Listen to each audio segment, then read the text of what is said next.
আসসালামু আলাইকুম। আজকে দেখাচ্ছি সবার প্রিয় এবং পছন্দের পরোটার রেসিপি। এটা রেস্টুরেন্টের স্বাদকে হার মানাবে। আমরা এখানে 4 কাপ 5 কাপ আটা নিলাম, নিয়ে আমরা এর মধ্যে দিয়ে দিচ্ছি আধা চামচ লবণ, আর রান্নার এগুলো 2 চামচ তেল, আর একটা হচ্ছে ডিমটা দিলে এর টেস্টটা অনেক বেড়ে যায়। আর আমরা এখানে কুসুম গরম পানি ইউজ করব, ঠান্ডা পানি ইউজ করব না, এতে পরোটাটা নরম সফট এবং অসাধারণ হবে খেতে।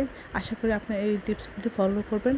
আমরা এভাবে নরম একটা ডো তৈরি করে কমপক্ষে আধা ঘন্টা আমরা এটা ঢেকে রেখে দেবো। তারপর আমরা এখন যে রান্নার রেগুলার তেল আছে এর মধ্যে তেল দিয়ে আধা চামচ আমরা বেকিং কর্নফ্লাওয়ার দিয়ে একটা তৈরি করে নেব। তারপর আমরা প্রতিটা পরোটা এভাবে বেলার পরে মাঝখানে আমরা এই তেলটা দিয়ে এভাবে ভাজ করব। কীভাবে ভাজ করতেছি একটু খেয়াল করলে বুঝতে পারবেন। এভাবে ঢেকে দিয়ে তারপর আমরা 3টা ভাজ করে দিব। এভাবে পরোটাটা তৈরি করলে পরোটার যে লেয়ারগুলি সবগুলি আলাদা মনে হয় এবং দেখতে সুন্দর, খেতে অসাধারণ হয়। আশা করি এই রেসিপিটা এই টিপসটা ফলো করবেন। আমরা খুব বেশি তেল দিয়ে জাস্ট অল্প একটু তেল দিয়ে আমরা এভাবে এপাশে ওপাশে দিয়ে ভেজে নিলাম। আমরা এখন রুটি বেলে এর মধ্যে কর্নফ্লাওয়ার ছিটিয়ে দিলাম। তেল দিয়ে কর্নফ্লাওয়ার ছিটিয়ে দিয়ে আমরা এভাবে ছুরি দিয়ে এক পাশ কেটে আমরা ঘুরিয়ে নিয়ে এসে এভাবে করবো। আমরা লেয়ার পরোটা তৈরি করার 3টা প্রসেস আমরা এখানে দেখাচ্ছি। দিয়ে এভাবে আমরা রুটি করে নিলাম। আমরা অল্প তেল দিয়ে এটা ভেজে নিচ্ছি। আমরা এখন দিয়ে দিচ্ছি আটা।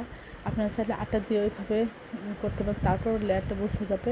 এভাবে কেটে তারপরে ভাঁজ করে নিয়ে এসে গোল করে আমরা পরোটাটা তৈরি করব। এভাবে করলে ভিতরে অনেক লেয়ার তৈরি হয়। 3টা সিস্টেমে আপনারা লেয়ার পরোটা তৈরি করে নেবেন। এভাবে আমার সবগুলি পরোটা তৈরি হয়ে গেলে দেখুন কতটা সুন্দর করে ফুলে উঠেছে, অসাধারণ হয়েছিল।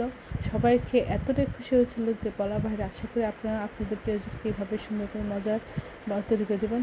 দেখুন পরোটার ভিতরে প্রতিটা লেয়ার আলাদা আলাদা করে বোঝা যাচ্ছে একদম। আর এর টেস্ট এতটাই ভালো হয়েছিল যে রেস্টুরেন্টের যে পরোটা সেই পরোটার স্বাদকেও হার মানিয়েছিল।